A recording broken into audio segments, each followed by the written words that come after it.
So if you're stuck in the mud, step back, look at where you're struggling at, and find ways.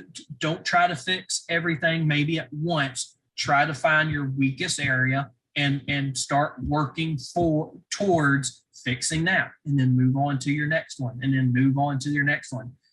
And realize that when you get it all right, it's all going to get funky again, because as you do that, you're growing mentally, you're growing in your business. And so you're going to have to it's a never ending process. It's a never ending change.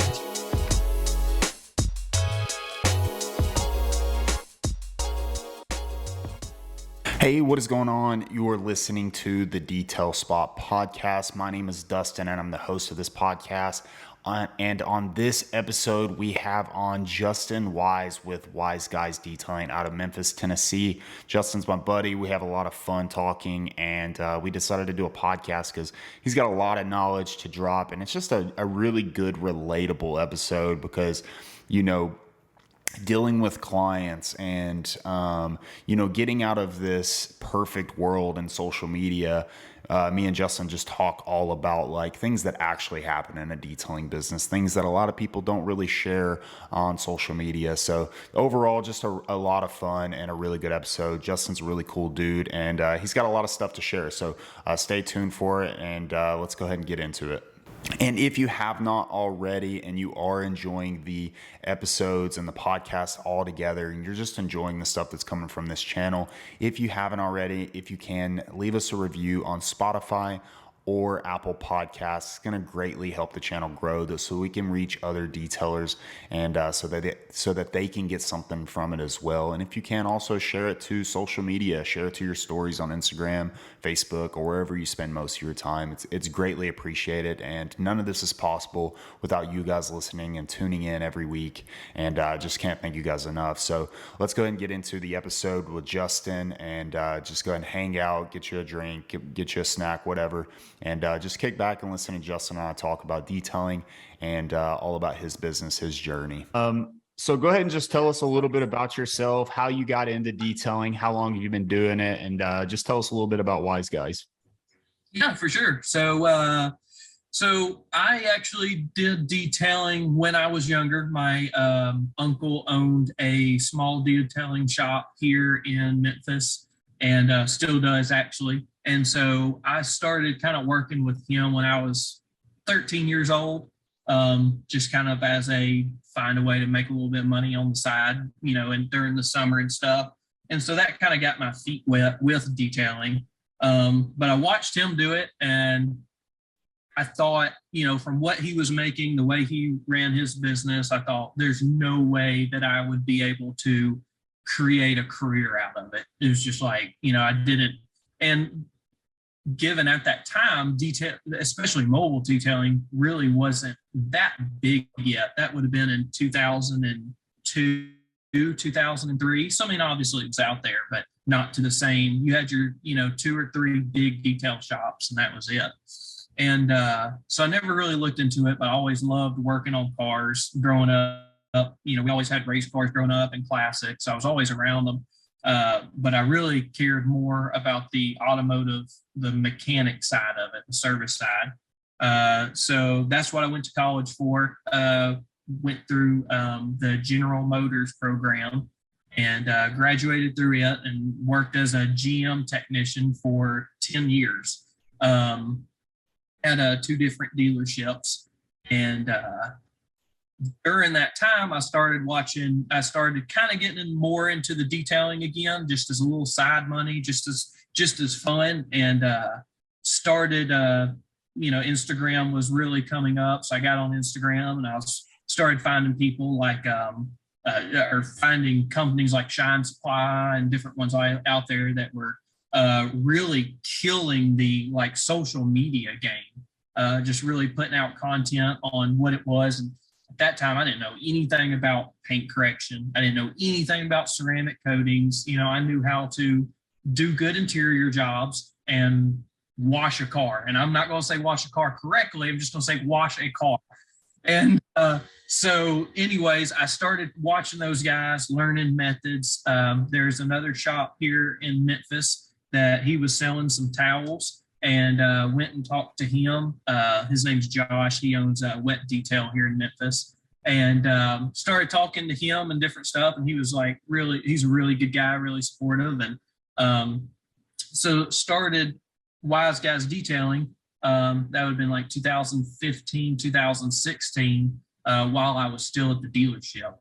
And I was getting to a point with that job that I did not enjoy my job anymore. I was just really unhappy. I was in a commission position and then salary. And I really didn't enjoy my job. And so I started doing the detailing on the job, bought a little 2000, man, it was like a 2001 GMC big white van, like most detailers started with, and rigged it out with a 150-gallon water tank and started just kind of detailing on the weekends when I wasn't working. Well, then following through Instagram, I ended up finding in Chase Tubbs at Insane Paint Auto Detailing in Pelham, Alabama, and they had the Shine Showdown, which was where a bunch of guys got together. So I talked to my wife, and I said, listen, this is something I really want to go to, and kind of learn a little bit at. And we had just had our daughter 2.5 months before this, and so my job already knew I had kind of started detailing on the side, and I kind of had, I don't know, you kind of feel like when you're getting a side eye, like, why are you doing work on the side? Even though it was totally different from what I was doing. So I left and I went to Insane Paint and went through Shine Showdown, absolutely fired up when I came back. I'm like, okay, yeah, this is something I can do. So I was going to start, establishing some ideas on how I was going to work myself out of the job I was in and start my job full time. Well, I literally walked back into work. I got back in town on Sunday, walked into work on Monday, and they pulled me into the office and said, hey, we need you to go back to a commission position. I knew, I was like, salary was bad enough. I did not want to go back to the commission.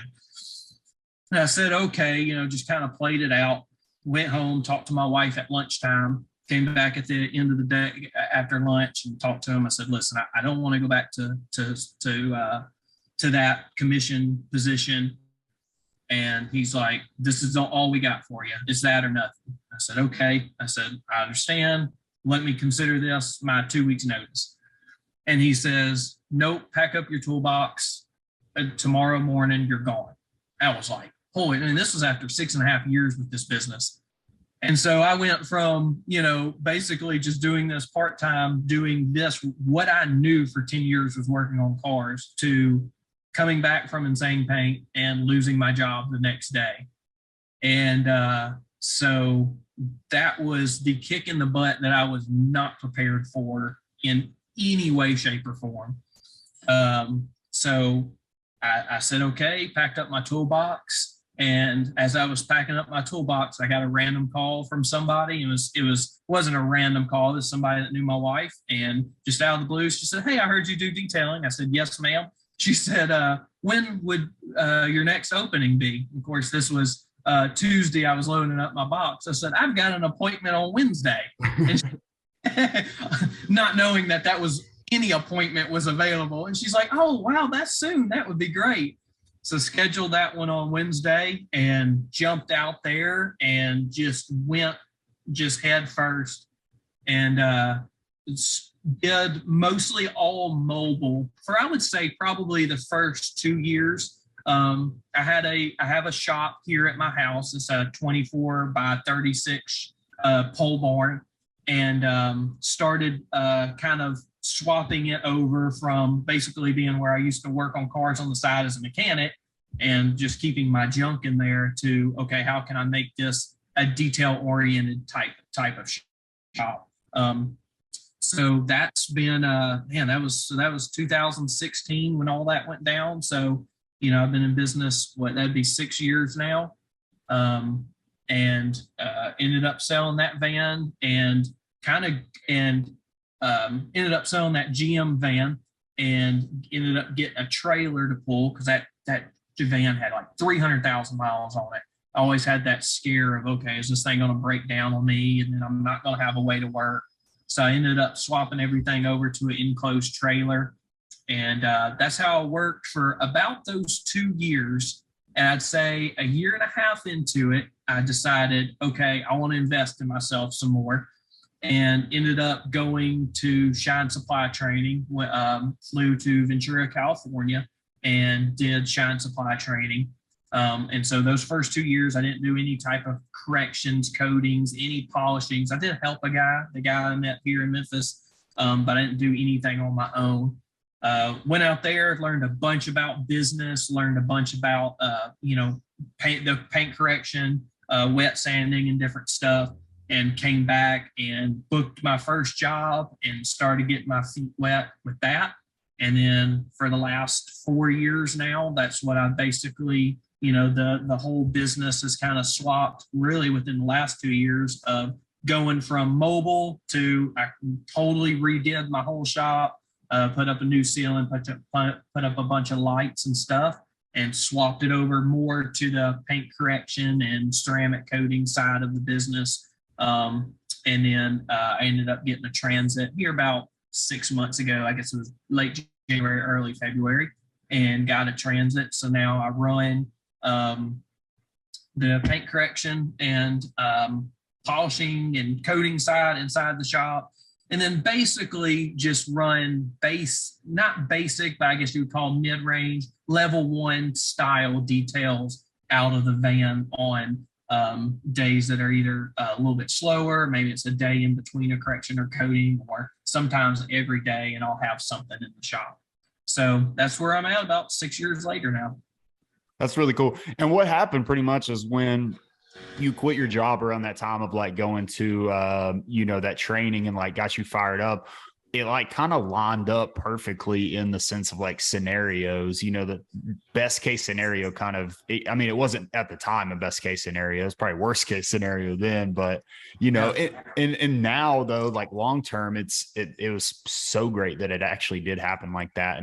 And that risk that you took kind of like was a forced risk, but like, it's crazy what you will do to keep up with just survival mode, like you got bills to pay. If you're going to go full time at it and just jump all in, like you got to give it your all, try new things, and just constantly be working towards it and like improving nonstop. So it's kind of cool that like our body will tell us, you need to pick it up, dude, because rent's due next month or something, Yeah, 100%. I mean, like I said, my daughter was 3 months old, so I was a brand new dad. Thankfully, my wife had a good job, but she was just basically coming off maternity leave. So she's really getting back, and she owns her own business. So it's not like we were getting paid maternity leave or anything like that. But so it was a really good thing that at least as I was stepping out of that job, she was at least going back into hers. So we went, still stayed at one income, but it was one we could balance out. And at that time, she was making a whole lot more than I was making at that job anyways. And then, even still to this day, I will fully agree, I am not a risk-taking kind of person. It takes a lot for me. It takes a lot for me to make the order on products that I know I need. Here I am 6 years later because I'm trying to hold on to like every penny. And so, at that time, I had no confidence in myself. I remember when I was at Shine Showdown, I remember talking to this guy. He owns Spit Shine Details. I think he just does it part-time now. He's a firefighter, but he's out east. And I remember telling him, like, dude, my work ethic is in the toilet. Like, I hate my job. I hate where I'm at. And he's like, I was in the same place before I started my business. He's like, you will be surprised when you start your business what you can do. He's like, you'll do things that you've never been able to do before, and that work ethic will come back. Because he said, number one, your family depends on it, your livelihood depends on it, but you're going into something you actually like. You're going to have that fire up, being excited about your business again. And he's like, you will have that. And he's like, so that, I guess you could say that made me already feel a whole lot better. And then Chase, is a very like, he's like, take the risk, So I remember talking to him while I was there. And, I come, sort of from a, old school type of family that's very much like, it doesn't matter whether you enjoy your job or not. It just matters whether you're taking care of your family, and there's a whole lot of truth to that. But I was learning at that point, I'm like, at that time I was 25, 26, 24 or something like that. I'm like, listen, do I really want to be in a job that I hate forever? Because a lot of guys I worked around are like, you're young. If you got the opportunity to step out and do this, take that risk. And so it was a forced risk. It was risk, just like you said. When I remember when I came home from Insane Pain, I was like, oh yeah, we'll do this, and I'll start ramping up the work on the side, but I'll still keep my job. It would have probably it took me a year just to get to a point to start a side job. So it would have probably taken me another year to even get a point where I might have stepped away from that job and started mine on the side, gone full time. Because, there is no, when you're starting something like that, there is no perfect moment, and having a 3-month-old child at home, that wasn't the perfect moment. But the fact that I was shoved out there, I grew so fast, mentally, when it came to that it was absolutely unreal. So it was for the best, without a doubt. Mm-hmm. That's super cool, because it's like I was kind of that same way, to where I got out of the Navy and was like, man, I don't know anything else. Like, I don't know how to do anything else. I don't know what I wanted to do. But I knew how to detail, and I kind of detailed through, in high school, detailed in the Navy kind of part-time. But that jumping off that diving board and just going all in, it's like, it's so risky. It is, but it's like, it's the best thing long term. Like, because what happens is you thrive off those little wins. So like you've been in a spot to where you really don't have clients coming in. You really aren't making it. You and I probably were not making a lot of money when you first started. So it's like, you're just sinking to the bottom. But then you start to get these little wins. You get somebody that calls you, and you're like, maybe something you did online or on social media starts to work, or somebody referred you. And then like you start getting calls coming in, and you start getting more details, and then you start making more. And those little wins just makes you want to do that much more next year. And then that's just kind of how it grows. Like that's like that entrepreneurial mindset, I guess, of like, you feed off of that growth, and like your dream is coming true. Like you see it starting to work, and it's like the most satisfying thing, though. Yeah. And you have to take those wins. I know it's like for me, it's like, you feel like sometimes those wins, like if you accept those, or if you're proud of them, that it's like, oh, well, I'm not being humble about something. You kind of have that feeling. It's like, no, there's a difference between, being proud of something you do and bragging or being rude or something like that. When you get those wins, like, be happy about it. Let it put those wins in your sales, like celebrate it, go out to dinner with your wife, like enjoy those times. Because guess what? Like when the bad times come, you don't have it. It's going to mess with you mentally. It's going to take the wind out of your sales. You don't get that choice. It just does. When you get that bad review, or that customer tells you, well, I just wasn't happy with this, or I feel like you missed this. It's like, you don't get that choice to be, well, unhappy or happy about it. It's going to knock the wind out of you. Mm-hmm. So you get those times, if you land that first big job, or you book this or you book that, man, be excited about it. When you have those good weeks and you hit those goals, like, be excited about it and be happy about it. And, find people that, aren't bothered by that you can talk to, and you can, tell them about and be excited about, and to hear that back from them. Because when you're kind of like learning together and having those bad times together and then winning together, it's like, it will totally encourage you in your business, and that will be what helps keep you afloat. Because when you feel like you're by yourself, that's when times will get really hard, because you just feel like, you'll feel down, and you'll just feel like, man, I'm the only person going through this. And with business owners like us, we've all been through it. Mm-hmm. dad used to tell me growing up, there's not a tree you can climb that I haven't scraped bark off of. And it's so true. It's like that in business. Like there's not an instance you're going through that some other business owner that's in this industry has not gone through. So like take the wins and actually enjoy them. 100%, man. And it's like each, you have small wins in the beginning, but like you're always going to have a point to where it's downhill. But I mean, it goes up, it gets better. Like, but every stage of the wins, like you get bigger, you now got more leads coming in, you're making more money. It comes with its own losses, like its own, I don't even know what the other word of win would be in the sense of like, it comes with its hiccups, I guess, like the bad reviews coming in, more people you reach, the more potential of bad reviews, so it comes with these headaches and these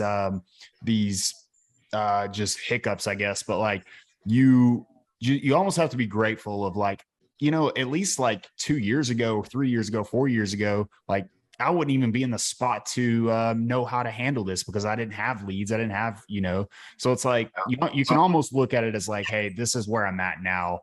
I didn't have those struggles back then, because I wasn't busy, it wasn't an actual business at that point.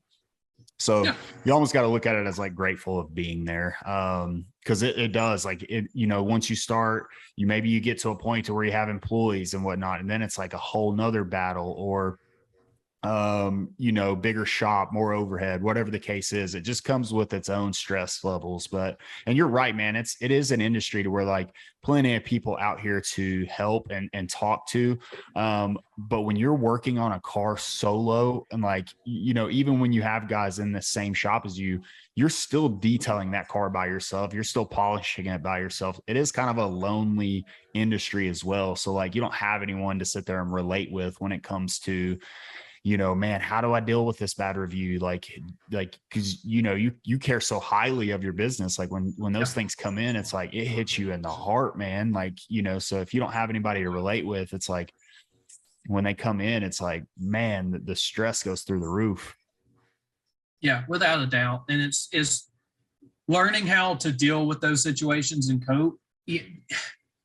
Some of it you can learn, and some of it is you just learning yourself and how you deal with it. I know some people that are just so hard-headed, and they can get a bad review, they can get a bad customer, and they just slides right off rolls right off the back, don't mind at all. Someone like me, who I will fully admit I can carry my feelings on my shoulders. Like I get that, they could just say, my gut always feels like it's tight whenever I'm returning a car to a customer, because it's like you always feel like, all right, especially when you do this stuff day in and day out, it can become such a rhythm that you just forget to do something like look up at the headliner, pull down the mirrors. It can be something as so simple as that. And customers, they won't tell you, oh, by the way, yesterday I had my sun visor down and I decided to shake up my Coke and blow it open, and some of it went up there, and then you miss that, and so it's learning in those situations like how you deal with that, knowing this isn't personal. They're paying for a service. They don't know you. They don't know what you're willing and not willing to do. That if anything, customers typically until you how would you say, build that relationship with them, they're more on the not trusting side. And so, whereas like I have customers that I've been working with for 2 or 3 years now, they could like drop off their car and I could not do 2 or 3 things, and they wouldn't think anything about it. They go, oh, Justin, by the way, I found this, whereas, somebody that's new, they think, oh, well, then you may just be lazy, or, maybe they've had a bad experience with a detailer before. So it's learning, okay, for me, don't take it personal and do your best to deal with the situation. Sometimes the customer is absolutely in the wrong, and you have to be willing to say, this wasn't in this package, or when we talked on the phone, I understood that the car was going to be one way, and I get here and find out that you transport 4 dogs a week in this car, and we did not have this time allotted for this dog hair, different like that. And sometimes sometimes it can be something like that. And sometimes it can be just you're having a bad day and you just forgot to lift the third row seats up and vacuum up under there. So when it happens, don't take it personal, fix it for the customer, do your absolute best, and you just kind of have to let the rest of it go. If they're still upset and they don't use you again, keep on going, but most of the time, if you're polite to someone and you take care of the situation, they're going to just be like, oh yeah, it's no problem at all. And they're going to call you again because you did what it took to make it right. And that's what they really care for. Sometimes some of your best customers will come from when something didn't go necessarily 100% and you made it right, because now you've earned that trust. Whereas a customer that you've done something right for them every time, I had a customer like that. I'd worked with, did a correction coating on their car, kept their vehicle maintained every month for 6, 7, 8 months, something like that. And one time we had an issue where after we left, they were doing some bulldozing next door, and it just put dust all over the vehicle. And I didn't realize it until I had left or anything. And he called me and just went absolutely off on me about the situation. And I said, I would be happy to, make this right for you. Maybe we can do a wash, do a free wash, or I'll give you a discount on your wash. Even though I didn't feel like it was my fault, he was a good customer. I want to take care of you. And I called back for his next maintenance detail. And he still had an attitude about the situation before. And I said, you know what? I think this is a good time to stop where we're at on our services. If you'd like the number to someone else, I would be happy to set you up with another detailer, but I don't think this is going to be a good relationship anymore. And you just have to be willing to walk away of those. And it hurts and it sucks and it hurt my pride for 2 or 3 weeks. But, once you finally get through it and you've learned how to deal with those situations, you'll come across a lot stronger and a lot more confident in yourself. Mm-hmm. Yeah. And the thing is like, for one, it's really hard in the beginning too, because your reviews are so valuable. When you're competing with your competitors having a 5-star multiple reviews, you take those things and you almost do have to kind of be, I'm not going to say a complete pushover in the beginning, but you almost do have to have a lot more leeway on how much those reviews matter. Your reputation is so important in the early stages. But what's cool is once you start to transition into the next stage of your business, like you're now consistently being busy, you now respect yourself a lot more, like you're more confident in your work. Now you can start to play the game of like, I could take or leave these, like I could take some clients, leave them. I'm at the stage of, I really respect myself. I've had enough clients under my belt now to say, I know which ones I want to work with, do business with. And it's just cool that like, it doesn't suck that bad, as bad as it does in the beginning. You get to a point to where you get better at things and how to know, like I'm the same way, man. My stomach gets in a knot every time. Like that part doesn't go away. Like every client, I don't know what their expectations are. So like I've dealt with really bad clients. I've dealt with really picky clients. I don't know what their expectation is going to be once I'm dropping off or picking up or, just showing them the car over. Like they could be the easiest client in the world, but I don't know that. I'm dealing with them like they are the pickiest client. And that's how I kind of get that nervous feeling. But I did not in the beginning, but I did get better like later on, year 2, year 3, of how to deal with people who you start to get those red flags of like, I really don't care if they come back anyway. So how can I cut this off professionally? And that's what it's all about is how can you do it in a way that is professional and is, it lets them go, but you do it in a professional way. You are a business and that's kind of how you run it. Like, and that's one of the biggest struggles in our society nowadays anyways, is just communication.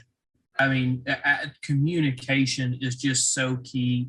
And I've had customers that, they'll communicate if they didn't, you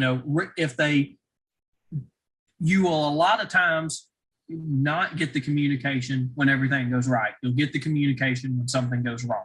That's kind of how it feels a lot of the time. but it's through that communication, how that person and that customer communicates to you is how you'll decide how you want to deal with that. Like you said, from the beginning, you'll kind of basically fix almost everything.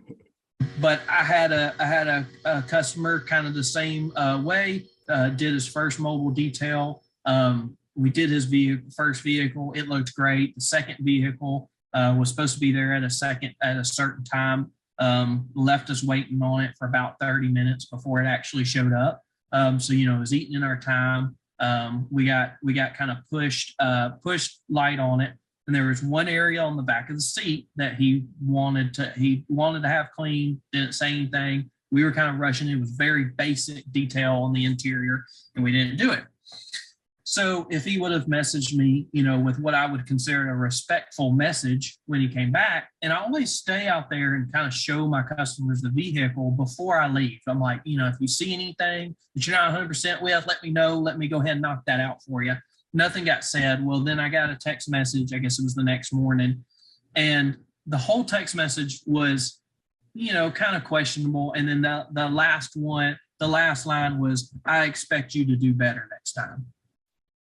No, no, like that was at that point when you say something like that, where I'm out of my business right now, it's like, I'm already realizing, number one, I know how those cars looked when we left, and they looked really good. And, you know, I had a helper with me that day, and, you know, we kind of actually went over and beyond on a few small things.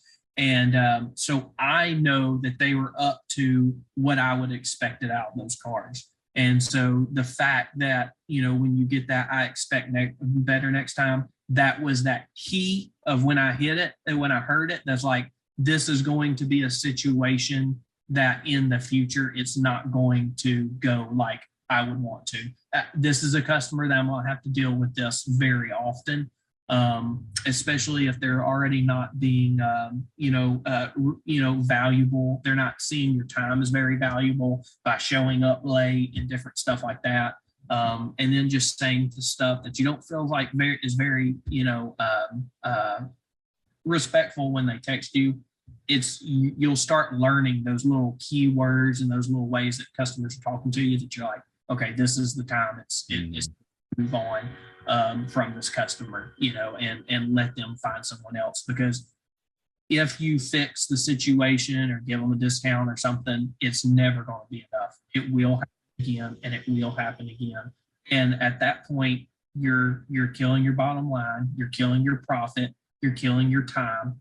And that's not why we're in this business, to make a profit and make the best use of our time. And if a certain customer isn't going to be that for you, then it's time to move on and find that customer that is going to respect your work and respect your time and be very, just as cordial as you are with them. Mm-hmm. My goal is to always, like, imagine you had enough clients, and like, obviously in the beginning stages you don't, and you're building up that client list, but imagine you had a list of clients that would book your entire year, like every work day of your year. Say you could do 2 details per day. Imagine every single one of those are clients that you've done in the past before and are just ideal to work for, or like do work for and work with. Like, your day's a breeze. Like, being self-employed is the best at that point. And I think that should be everybody's goal, is to say, hey, I'm going to build up this list. I'm going to discard the ones that I don't want, but I'm going to keep the ones on this list of ones that are more than likely to return, great to deal with, a pleasure to deal with. They don't mind the price point that I'm at. They respect my time and what I charge and how I run my business, the systems that I have in place. Like, those people, if you could build up and it's not that hard, obviously it takes time, but like, you build up a list of returning people, and eventually you'll just work for the same people that you know that you selected and that you want to do business with. And what you were doing is you're just discarding, hey, that's a red flag. That's not going to be fun in the future. That's going to be a day that I really just don't enjoy being self-employed. And that's not why you started it. Like, you didn't start your business to hate life like you would a 9-to-5. You did it so that you could enjoy it and prosper from it and be happy. So no, I'm 100% with that, man. Like, getting rid of, I've had to do it with a few people, and like, Some weeks, some months it'd be like every other week I would deal with one, and then a couple months in a row it'd just be fine and dandy. Yep. Well, and there's so many times what you will realize too is maybe some of those customers I have done that to. Maybe they could have a little sour taste in their mouth for myself or my business. It's very possible. But I know I dealt with the problem cordially. They said, okay, and we went our separate ways. Whereas if you keep trying to push it of I got to keep every customer, I've got to take every customer, eventually you're not going to be able to make it right. And all those times that they felt like you didn't do what they wanted, it's building up inside of them. And eventually they're going to be tired of maybe, even though you're doing the right thing, there's going to be tired of feeling like you're not doing everything they want. You're going to be tired of communicating with them and trying to meet their needs. And eventually I feel like it's going to blow up into something that you are going to actually get a bad review. Usually if you all of those customers that I've had to, say no to, basically, I don't have any bad reviews. They've never said anything bad about me or my business. We just went our separate ways. But if that keeps building and building and building and that aggravation comes in, then eventually there could be that miscommunication because you're upset or they're upset. And then it is going to result into now they're telling every one of their friends, don't use that. They're going out of their way to talk bad about you and your business.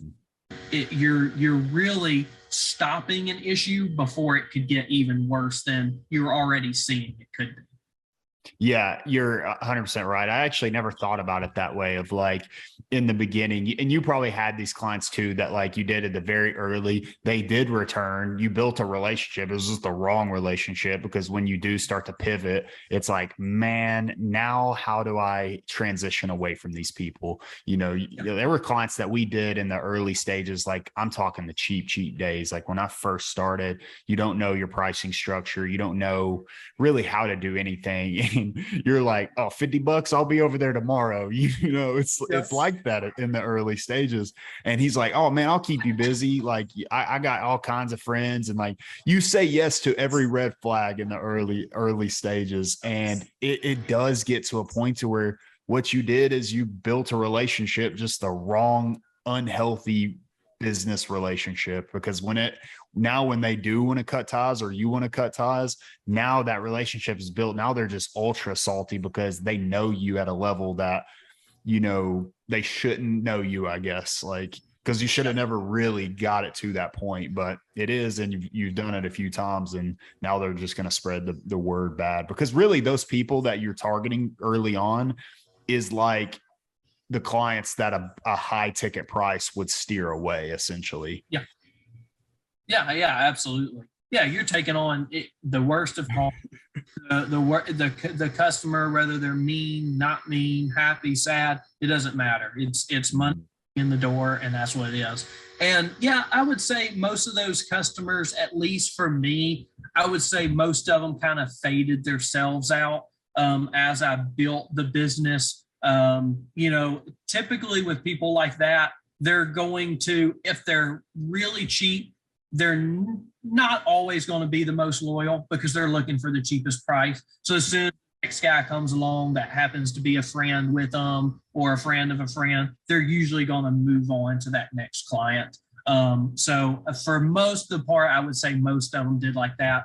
I have a few customers. I have one I've dealt with for, right at 3 years now. And she's a lady of mine, a really good customer. I still do hers she's about the only one I have left that I still do hers at the original price. I did back then. When I'd go and do hers, I'm like, I'm not making $1 off this. But I told her I would, a lot of it's because I did that. It was one of my first correction coatings I did. I told her, I would take care of her while, to maintain her vehicle because she was someone who couldn't do it herself. So it's kind of, I don't know. It's part of that, but it's also really cool going back and seeing one of the first cars I ever did. It's still beating. It's still in really good shape because I get to take care of it. So it's one of those that's like, I still do it but I was literally thinking when I left her house the other day, I'm like, eventually I'm going to have that talk with her about, listen, I've got to raise your price on this monthly. You know, things have changed in the last 3 years, and I think she will be absolutely fine with it. But it's to have that conversation sometimes. But most of the other customers, I would say moved on. And you know that, so yeah, I mean, I feel like that's half of our business when you're dealing with customers is, you know, watching for those red flags and trying to stop issues before they happen. I think of I've had a customer I'd done a vehicle for once before, and he had I think it's a 2000s model Silverado, and he wanted show truck, beautiful truck. We wanted all the side moldings pulled off the side. It was kind of the same thing with this situation.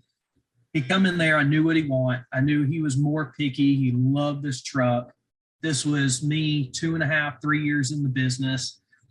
I had pulled the moldings off my own vehicle once before and knew how bad the paint was underneath. And I told him, I said, listen, I can do this. I've done it before. I don't trust myself to do this.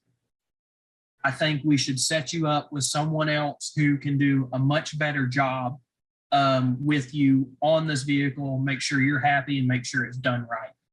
And he's like, okay. He's like, I really want you to do it. I said, I understand, but I won't do it. I know my limits.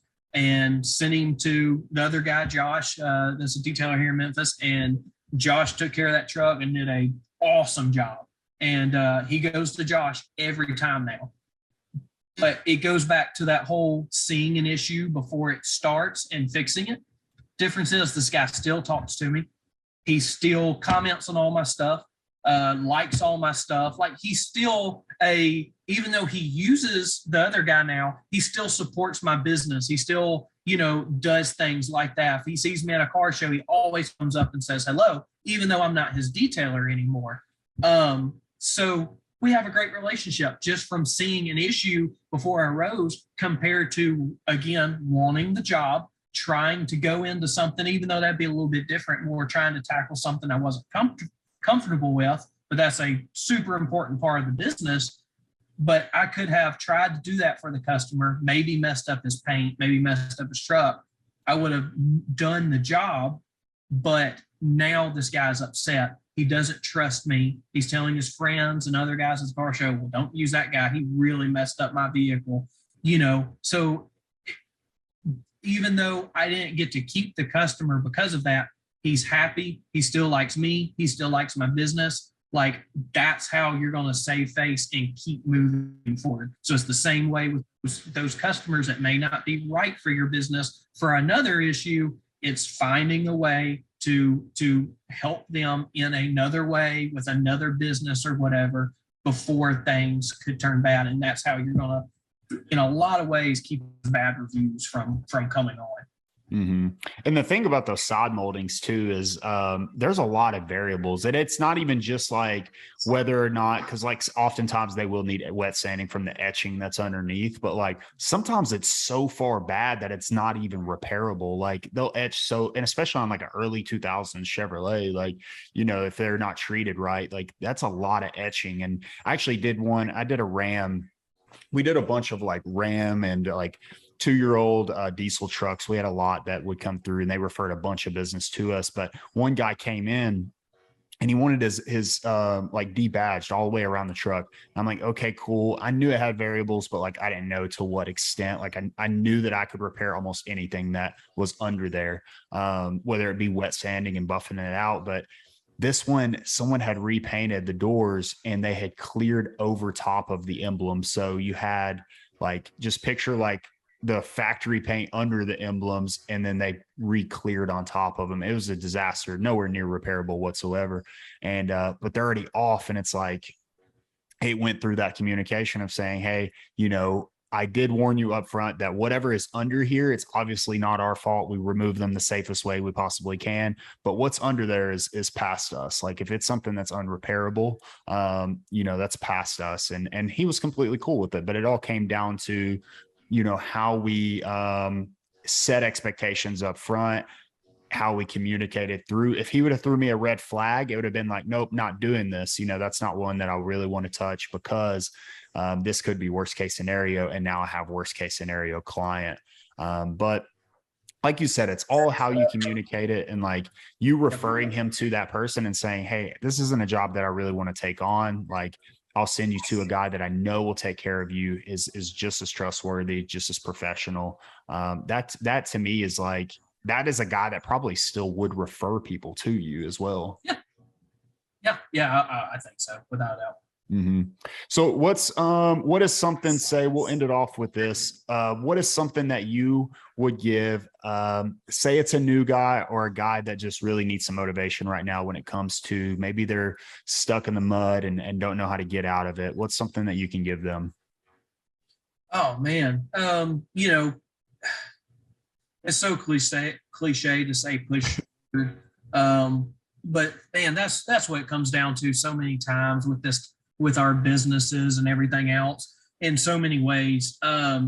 So push forward, but also don't be afraid to step back and take a look at what's going on and try to make a plan to tackle that issue. A lot of times I feel like where issues can come with our business when we're stuck in the mud is that we're just really trying to take on too many things at once. We look at, nobody told me when I started this, not only am I going to be a detailer, I've now got to be a tax guy. I've got to be the finance guy. I've got to be the guy who answers the phone. I've got to be a social media guy, and not just social media on one platform, but about 3 or 4 different platforms. It can get really overwhelming.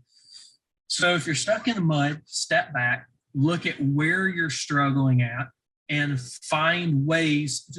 Don't try to fix everything maybe at once. Try to find your weakest area and start working towards fixing that, and then move on to your next one, and then move on to your next one. And realize that when you get it all right, it's all going to get funky again, because as you do that, you're growing mentally, you're growing in your business. And so you're going to have to absolutely, it's a never ending process. It's a never ending change. So, getting in with groups like the Detail Spot, community, getting in with things like that, finding people who have been ahead of you and kind of already blazed that trail, that's going to be a huge benefit to you. But also realizing that in different areas, you're going to have to do different things. A way somebody runs their business in Atlanta is not going to be the way that you run your business in Memphis. And that's not going to be the way you run your business in Little Rock or Los Angeles or any of these cities. It's going to change. You're going to have to look at what's going on, where your weaknesses are, and start knocking them out by one. It may take bringing in somebody. For me, it's especially started with financing and taxes. It took me a year and a half to realize I need a CPA to take care of a lot of this stuff. I do well with the booking, so I make sure I take care of all of my booking. As my business has grown, I've decided, okay, I'm going to start hiring and working with someone to help me with my content in the shop for Instagram and Facebook and stuff. But for the time being, I've been doing it myself. So yeah, just when you're stuck in the mud, don't get down, find encouragement, find other people that can help you and push you forward, and make a plan of attack and just keep going at it. Yeah, I love that. That's the best advice personally. Like, it's so relatable too, because what you do is when you're stuck like that, man, it's like you're running on a treadmill and you're like, man, either you're too busy, you're just working hard and you're just hating life because your prices may not be there early on, or maybe it's like, or you don't have any calls coming in at all, maybe no matter what your price point. And that could be something regarding like your brand, or, where you're putting your focus in online, or how you're trying to get clients, but you really don't know if you're just doing the same thing over and over and you're not trying new things. And that's all coming from just stepping back, looking at your business, kind of evaluating it, and then kind of coming at it with like, hey, I need to put my time here. And it is a lot harder at first. Like in the beginning, 1 year, 2 year, or maybe just you could be in year 5 and not figured out how to consistently get, clients coming in or to make a good income. And I think it's all about, hey, what can I try? What areas can I do? And it does take that grind up front. Like you're going to have to do everything at first. Like you have to learn everything unless you just have a ton of money at first. Like, and I don't think a lot of people do in this industry when it comes to putting a ton of capital into it. I didn't personally. So you have to learn everything and how to, do it all, essentially wear every hat. But that should kind of be our motivation. It's like, hey, what do I hate doing the most in my business? Now let's work hard enough to where I can consistently make enough to afford to, hire somebody for that, or if you don't know how to do it, maybe hire someone at that point. But it should be our motivation to get to that point of, hey, it's going to get easier. I can start taking this payload off of me, so now my goal is in 1 year, work hard enough so that I can put somebody in if you hate doing content or you're not good at it, put somebody in that position. Or if you hate doing, you're not good at it, like your finances, hiring someone for that part. So it does get easier once you get to a certain level, and that part of it gets easier and easier, essentially. Yeah, it does. Heck yeah, man. Well, Justin, it was good having you on, bro. How can people find you and like give them your socials if you want somebody to if wherever they can find you. Yeah, for sure. So Facebook and Instagram is Wise Guys Detailing, and then I believe YouTube is Wise Guys Detailing as well.